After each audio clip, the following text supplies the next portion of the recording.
Hey guys, it's Tony. Good morning. Congratulations, everybody. Bitcoin's going to 39.2. There's about a 90% chance we're going to close the week bullish, which means that I will be 100% bullish this Sunday at 4 o'clock p.m. once the week closes bullish. We have officially created a full 4-hour candle. We are completely gassing it right now on Bitcoin. I think we're probably going to rip into 39.2 relatively soon.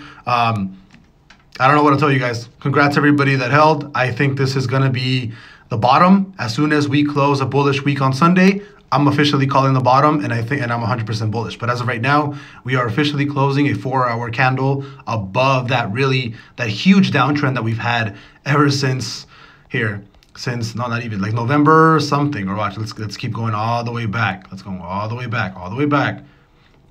Right here, since this top in early November.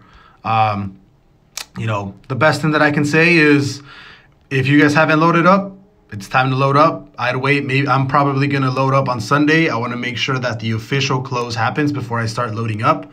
As of right now, everything is looking good. Relative highs broke. I think short term we're headed to 39.2. And I think once the week closes bullish on Sunday, I'm officially calling the bottom, and I will be buying more crypto on Sunday. And I'm looking for a target of somewhere between, I don't know, I'd say 60 to 70K. I'll see you guys later. Bye-bye.